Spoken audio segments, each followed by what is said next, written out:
오늘 말씀에는 네 사람이 제자들이 등장합니다. 특별히 이튿날이라는 표현들을 통해서 세례 요한의 증언부터 시작되어서 그 기점으로 계속해서 지금 사도 요한은 증인들을 통해서 예수 그리스도가 어떤 분이신지를 말씀해내고 있습니다. 어떤 여러분들이 무언가를 정말 좋은 것을 경험했어요.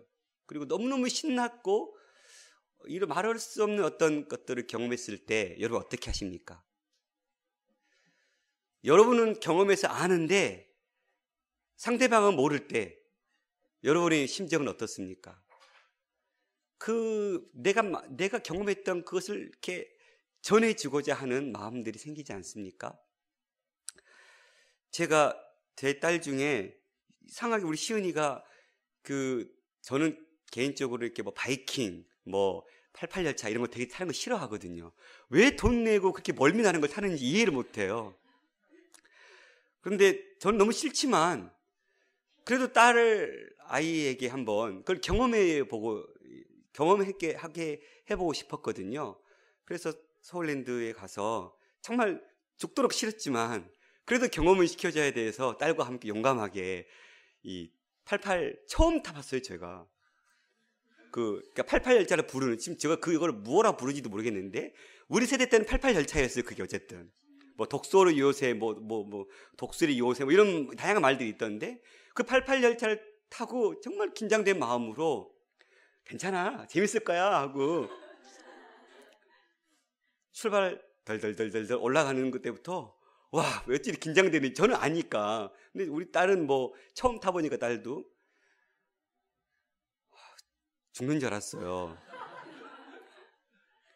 그걸 경험케 했더니 얘는 처음에는 얘가 너무 힘들으면 어떨까? 그래서 88열차 태워주기 전에 이렇게 피터팬이라고 이렇게 그냥 제자리에서 빙빙 돌면서 하는 걸 먼저 태워봤거든요. 잘 타는 거예요. 저는 죽겠는데 88열차 괜찮겠다. 그걸 경험하고 났던 시은이가 이제 자기 혼자 타고 다니는 거예요. 아빠는 그냥 다른 거 할래요. 자기 혼자 한번 경험하더니 최근에 롯데월드를 가겠다고. 이유는 이제 4년 동안 사귀었던 친구들과 헤어져야 되는데 전학을 가야 되는데 친구들이 같이 가자 그런다. 보내주세요 해서 또 보내줬거든요. 그랬더니 아니야 다를까, 시은아 거기 가면 롯데월드에도 탔던 비슷한 거 있을 거거든. 건물 속에서 돌아다니는데 타봐 한번 했더니 한 3번 타고 온 것 같아요. 걔는 맛보아 알았거든요. 무언가 우리가 경험했는데 짜릿했거나 너무너무 좋았거나, 요즘 저에게 주어진 숙제 하나는 브리스길라라는 중보기도학교를 다녀오는 게 제 숙제입니다. 우리 아내, 저희 처형 다녀왔거든요. 또 여기 있는 지치 한 명도 다녀왔어요. 다녀왔던 그들은 저에게 늘 여보 브리스길라 입에 닳도록 브리스길라. 저도 목사인데 나름 기도하고 있는데 아니라는 거예요. 더 깊은 기도의 세계가 있으니 다녀오라는 거예요. 그것 때문에 되게 많이 또 안 간다고 해서 싸우기도 하고. 저의 목사님, 그분은 숙제가 하나 또 있어요. 그분은 DTS를 해야 되는 숙제이거든요. 그분 평생에 DTS를 끝내면 모든 숙제는 끝냈대요. 지금 저에게 당장 정해진 숙제는 브리스길라라는 숙제예요. 3월 달에 해야 되거든요. 맛보았기 때문에 저게 그렇게 강권적으로 싫다고 해도 권유하는 거예요. 그것 때문에 부부싸움이 일어났음에도 불구하고 강요하는 거예요. 왜 그래요? 맛보았기 때문에 그런 거거든요. 오늘 제자들, 4제자가 주님을 맛보는데, 요한복음은 다른 공간복음에는 12제자가 한꺼번에 이렇게 딱 제자로 삼은 것 같지만 실은 제자들도 처음 만나는 과정들이 요한복음을 보면 우리가 알 수 있습니다. 첫 번째는 누구이십니까? 예수님께서 막 건인신을 봤어요. 그랬더니 세례 요한이 그분을 딱 보더니 하나님 어린 양이로다. 그런 거예요. 그러니까 세례 요한의 제자들이었던 오늘 이 만났던 네 사람들이 자기 선생님이 어떠한 젊은 청년을 보고 하나님 어린 양이라고 얘기하니까 저 사람 누구지? 했던 궁금증이 생긴 거예요. 그래서 그에게 묻습니다. 두 제자가 그의 말을 듣고 따랐어요. 예수께서 돌이켜서 나를 따르는 걸 보시고 물어 이르렀습니다. 무엇을 구하느냐? 그러니까 그들이 랍비여, 선생님 어디 계십니까? 하고 물은 거예요. 어디서 묻고 있습니까? 우리 선생님이 지금 당신을 보고 하나님의 어린 양이라고 하는데 당신 지금 어디에 있습니까? 라고 물은 거예요. 그런데 단순히 예수께서 이들에게 무엇을 구하느냐라고 물었던 이 질문은 단순한 너희들이 원하는 것이 무엇이냐가 아니라 이 질문은 그들을 향해서 너희들의 인생에 있어서 무엇을 꿈꾸고 너희들의 인생에 있어서 무엇을 바라보고 추구하고 살아가고 있느냐라는 질문을 던진 겁니다. 그리고는 그 질문에 대해서 어디 계십니까? 라고 물으니까 주님 말씀하십니다. 예수께서 이르시되 와서 보라. 와보라는 거예요. 내가 어디 있는지 와서 보고 내가 어떤 사람인지 만나보고 알라라는 거예요. 이게 굉장히 중요한 메시지입니다. 기독교는 말씀의 종교이고 사랑의 종교이고 여러 가지 기독교에 대한 정의들이 있지만 우리가 살아계신 하나님, 그 살아계신 하나님께서 이 말씀을 통해서 주셨고 하나님이 세우신 교회라면 그리고 그 하나님 지금도 살아계신다면 우리는 무엇을 경험해야 되는 사람들입니까? 하나님의 살아계심을 경험하고 그 주님과의 영적 교통이 있어야 되는 사람들이에요. 그 말은 와서 보고 느끼고 경험해야 되는 사람들이 바로 우리예요. 주님은 때문에 와서 보라라고 말씀하신 거예요. 그랬더니 정말로 그들이 가서 계신 데를 보고 그날 밤에 함께 거했어요. 자, 뭐 했을까요? 우리 주님 그 두 제자 만나놓고 뭐 했을까요? 자기가 어떤 분인지 내가 왜 왔는지 말씀하셨겠죠. 왜 너희 선생 세례 요한이 나를 보고 하나님의 어린 양이라고 얘기했는지 말씀하셨겠죠. 하나님 예수 그리스도와 영적 교제의 시간들을 그들은 가졌습니다. 그리고는 때가 10시쯤 됐다고 했는데 유대인들의 시간으로는 오후 4시쯤이 되었을 것입니다. 유대인 성경에 나오는 시간에 6시간을 더하면 현재의 시간이거든요. 유대인들은 해가 뜰 때부터 해 질 때까지 시간을 두 번은 나눠서 시간을 계산하고 해가 딱 지면 하루의 시작이잖아요. 헬라식으로 얘기하면 로마식으로 얘기하면 그냥 태양력으로 10시일 텐데 많은 학자들이 이 쓴 10시가 유대역 4시냐 아니면 그냥 태양력 10시냐 이렇게 많이 따져요. 근데 그거 중요한 거 아닌 것 같습니다. 어쨌든 제자들이 함께 예수님과 그 시간을 보내고 난 이후에 그들의 반응입니다. 요한의 말을 듣고 예수를 따르는 두 사람 중에 하나는 시몬 베드로의 형제 안드레입니다. 그럼 또 한 명은 누구예요? 다른 복음서에 보면 이 성경을 썼던 사도 요한을 얘기하고 있습니다. 보통 성경은 베드로, 야고보와 요한, 그러니까 요한의 형제 야고보 두 형제를 같이 얘기하고요. 또 시몬 베드로와 누구를 얘기해요? 안드레. 그러니까 저자인 요한이 자기가 거기에 갔다라고 쓰지는 않았지만 다른 복음서를 봤었을 때의 첫 번째 제자는 안드레와 요한이었을 것이다. 그리고 그 안드레는 무엇을 했어요? 그가 먼저 자기 형제 시몬을 찾아 말해야 돼. 우리가 메시아를 만났다. 그는 잠깐의 예수 그리스도와의 만남을 통해서 그분이 누구신지를 어떻게 알았어요? 메시아인지를 알았어요. 뭘 통해서요? 가서 봄을 통해서. 그분을 직접 체험한 거예요. 경험한 거예요. 만난 거예요. 경험했던 그가 뭘 합니까? 자기 형제 시몬에게 찾아가요.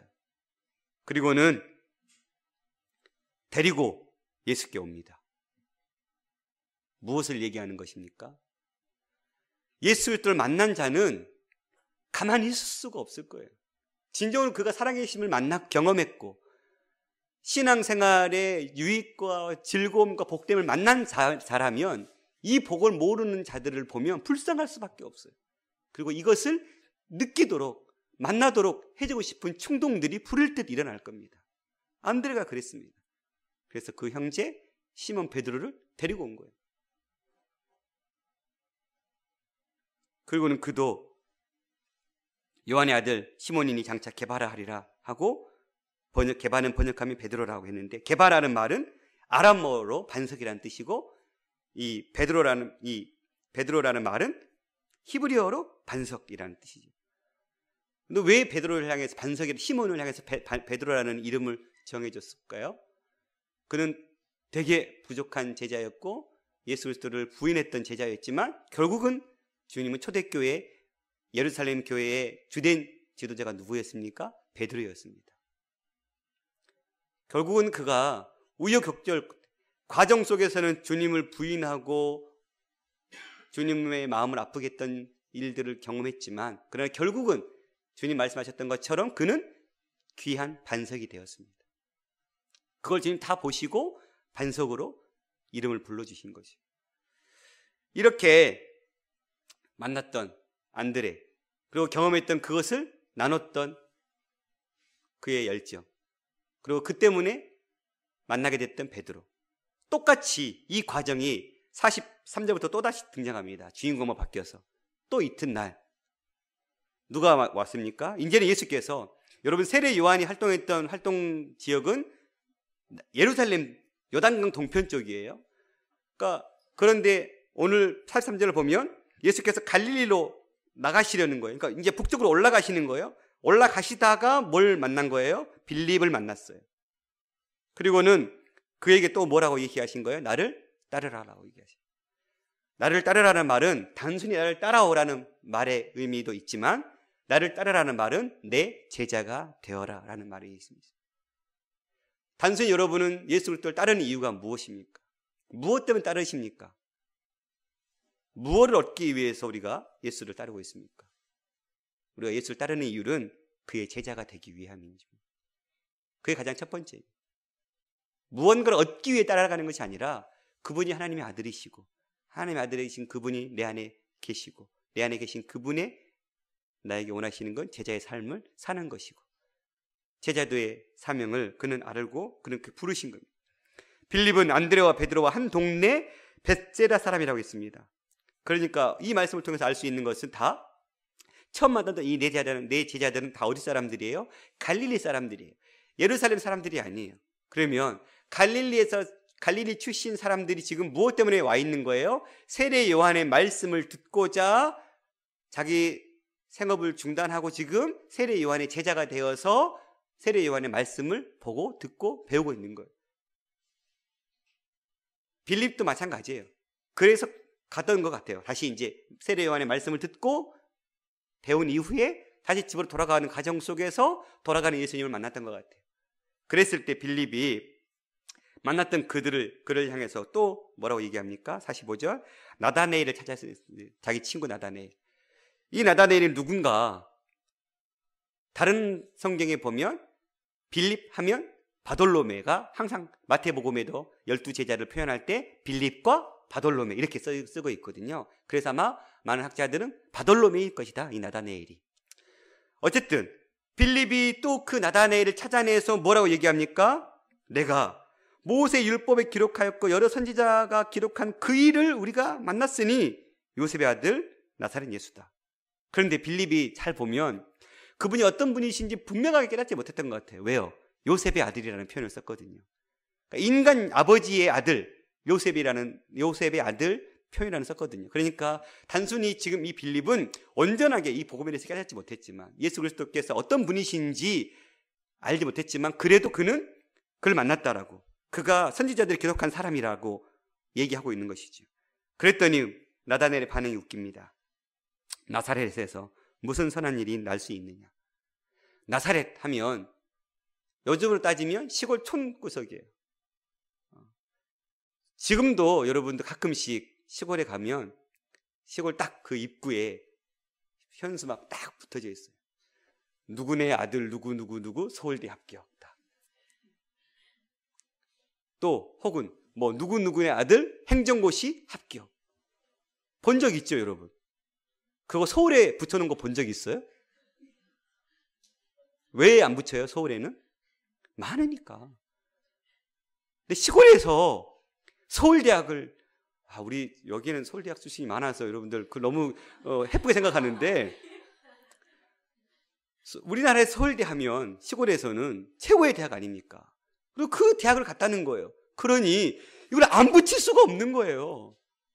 그리고 붙여놔요. 이건 마을의 자랑이에요. 그 집의 자랑일 뿐만 아니라 그 마을의 자랑인 거거든요. 그런데 그렇게 붙여놨다는 것은 그만큼 그 시골은 말 그대로 오지라는 의미이죠. 오지. 문명의 시대를 잘 맛보지 못하는 세대들. 제가 섬에서 살았기 때문에 저와 똑같이 살았던 도시 사람들이 경험하지 못했던 걸 경험한 게 있어요. 그러니까 흑백 TV도 문 닫는 TV 같은 경우도 오디오 전주 큰 막 뭐 한옥집이 아니라 뭐죠? 초가집. 제 시대 사람들이 초가집에 사는 사람들이 많이 없어요. 섬에 살다 보니까 초가집에 사는 거예요. 그러니까 그런 식으로 차이가 있는 거거든요. 그 나사렛이라는 당시의 동네는 굉장히 말 그대로 그냥 오직 산골 마을이에요. 여기에서 어떻게 그렇게 나중에 미가서나 이런 말씀들에 보면 예루살렘, 베들레헴에서 그 애가 나타날 것이다라는 이런 예언이 있지만 나사렛에서 나타날 것 이런 말씀들이 없잖아요. 그러니까 구약 성경에서도 나사렛은 그냥 거들떠도 보지 않았던 동네예요. 그리고 자기들이 지금 봐서도 나사렛은 그냥 시골 조그만 동네인데 거기서 무슨 선한 일이 일어나겠느냐, 어떤 이 나라를 책임질 훌륭한 인물이 나타나겠느냐, 이 말이죠. 그랬을 때 빌립이 말이 중요해요. 뭐라고 대꾸했어요? 그러냐? 그렇겠다. 이게 아니라 와서 봐. 왜요? 빌립은 만났거든요. 경험했거든요. 그래서 자신 있게 뭐 한 거예요? 와서 니도 한번 봐라. 그러면 똑같이 너도 지금 이렇게 콧방귀 끼고 있지만 너도 나처럼 고백할 수밖에 없을 것이다. 예수 그리스도를 만난 자는 이 확신이 있어요. 그래서 와서 보라 했더니 빌립이 이 나다넬이 갔어요. 그리고 오는 걸 보시고 예수님 뭐라 말씀하시는 거예요? 참으로 이스라엘 사람인데 그 속에는 간사한 것이 없다. 그러니 나다넬이 깜짝 놀란 거예요. 어떻게 나를 아셨습니까? 그래서 주님 말씀이 웃기시죠. 네 무화과 나무 밑에 있을 때 내가 봤어. 이 말이 무슨 말일까요? 당시에 무화과, 우리나라 무화과 생각하시면 이게 상상이 안 돼요. 저희 집에도 무화과 나무 한 그루가 딱 있거든. 시골에 가면 잎새가 이렇게 생겼어요. 손바닥처럼 이렇게. 잎이 이래요. 그냥 이렇게 생겼어요. 그늘 전혀 없어요. 근데 이스라엘의 무화과는 잎이 커요. 우리 한국의 무화과 나무와 종이 다른 것 같아요. 그래서 또 무화과 나무가 굉장히 아름들이 커요. 그래서 그 밑에서 그 그늘진 곳에서 묵상하고 기도하는 일을 율법 학자들 이런 유대인들이 많이 했대요. 그러니까 아마도 지금 이 나다네엘은 그 무화과 나무 밑에서 말씀을 보면서 묵상하고 있었던 것 같아요. 그것을 봤다라고 얘기를 한 거예요. 그러니까 나다네엘이 깜짝 놀란 거예요. 나를 어떻게 알았지? 네, 봤다. 근데 이 말은 신학적으로 주님은 나다네엘이 단순히 그분이 나를 알았구나 라는 걸 깨달았지만 주님은 말씀하시기를 내가 보았다라는 이 무화과 나무에 대해서 봤다라는 이 의미는 하나님께서 이미 너를 선택하셨고 선택하신 너를 내가 부르러 왔다 이 말이죠. 우리는 하나님께서 선택하신 자들이에요. 언제예요? 창세 전에 선택하셨어요. 구원하시기로. 그런데 우리는 누가 선택하신지 알아요? 몰라요? 몰라요. 그래서 우리는 전도하는 거예요. 복음을 전하는 거예요. 왜? 누군지 모르니까. 그런데 왜 그러면 하나님 선택하셨으면 하나님께서 언젠간 부르시겠지. 그럼 누구를 통해서 부르셨어요? 빌립을 통해서 불렀어요. 안드레를 통해서 불렀어요. 하나님께서 그냥 선택하신 그 사람을 시간 돼가지고 야 너 이제 와 이게 아니에요. 누굴 쓰신 거예요? 인간을 쓰신 거예요. 그러니까 우리는 전도할 때 우리가 어떤 사람들 있잖아요. 선택하셨으면 언젠가 나는 갈 거야 라고 안 가는 사람들도 있고 또 어떤 사람들은 야, 어차피 하나님 선택하시는 사람 돌아오겠지 하고 전도를 안 하는데 아니에요. 분명히 달라요. 하나님은 선택하셨어요. 예비하셨어요. 예정해 놓으셨어요. 그렇지만 우리는 그게 누군지도 몰라요. 그리고 주님은 그 예정한 자를 부르시는 데 있어서 누구를 쓰신 거예요? 사람을 쓰셨어요. 그러니까 우리는 누군지를 모르지만 만났던 이 예수 그리스도를 알리는 일에 힘쓰는 거예요. 그 사명을 이 말씀을 통해서 우리는 깨닫게 되는 거죠. 어찌됐든 그렇게 당신은 이스라엘의 참 임금입니다 라고 그가 고백하자 예수님께서 또 기가 막힌 말씀해 주십니다. 내가 너를 무화과 나무 아래서 보았다 함으로 믿느냐? 이보다 더 큰 일을 보리라 하는데 그 큰 일이 무엇입니까? 어떤 큰 일입니까? 하늘이 열리고 하나님의 사자들이 인자 위에서 오르락 내리락 하는 것을 보리라.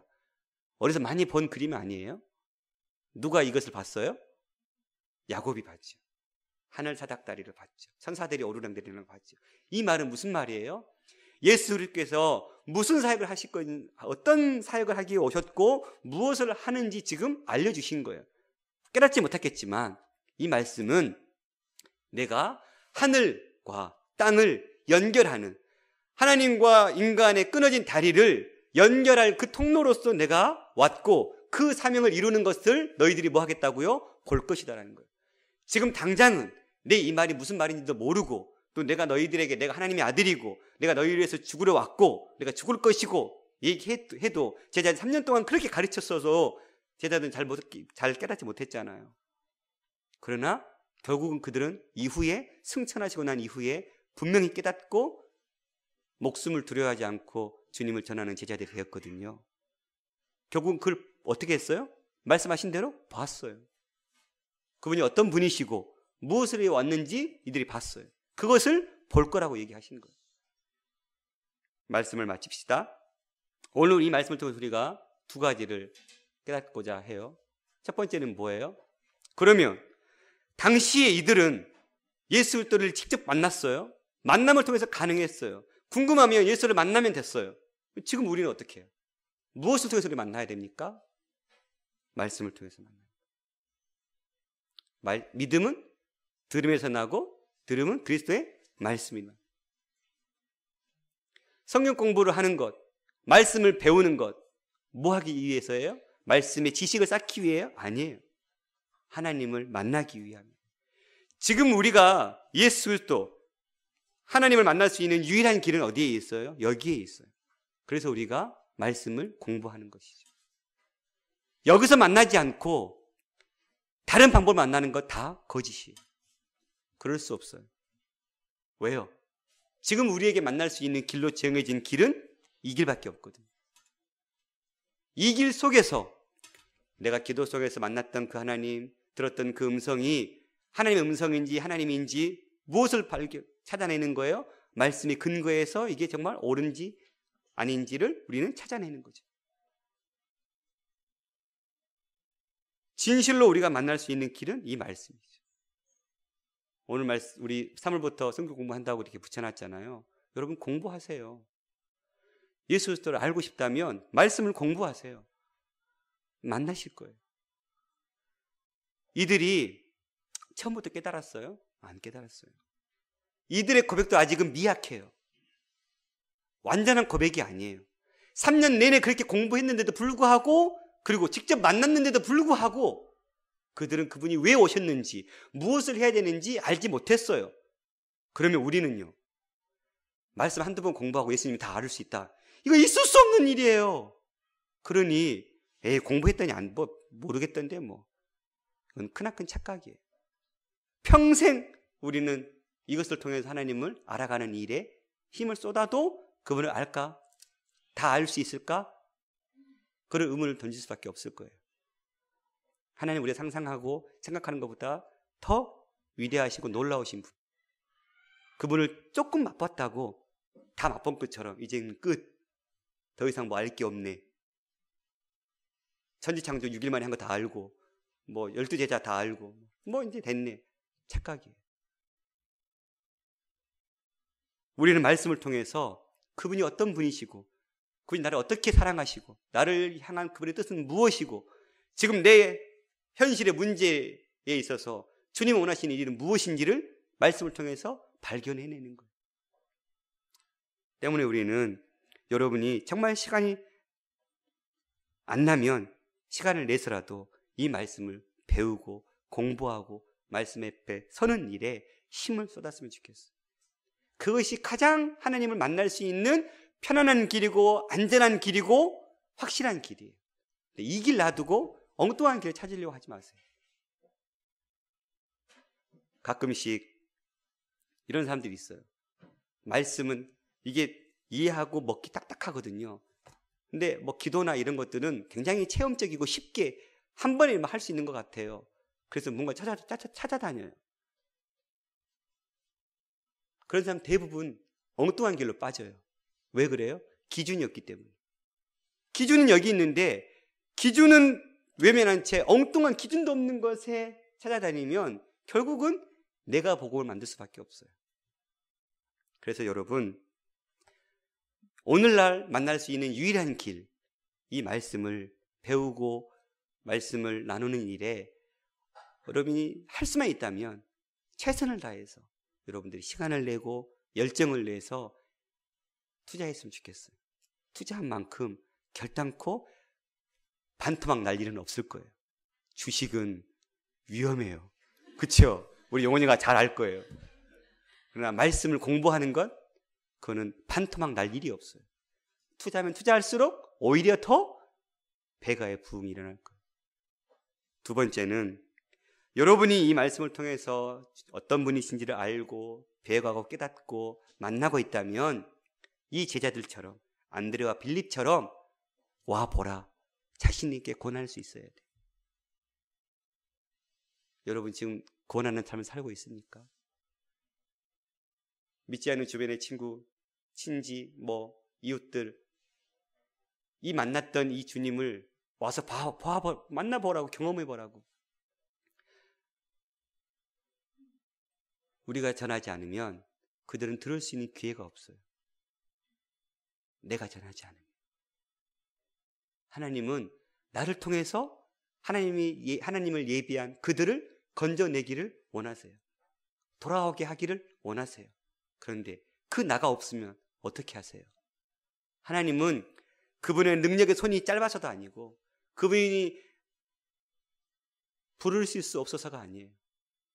우리를 동역자 삼으셔서 우리와 함께 주님은 이 일을 이루어내시기를 원하시는 거죠.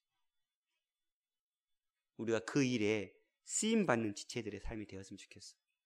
여러분을 통해서 하나님이 예비하신 자들이 돌아오고 그들이 예수 그리스도를 만난다면 이보다 신난 일이 어디 있겠어요?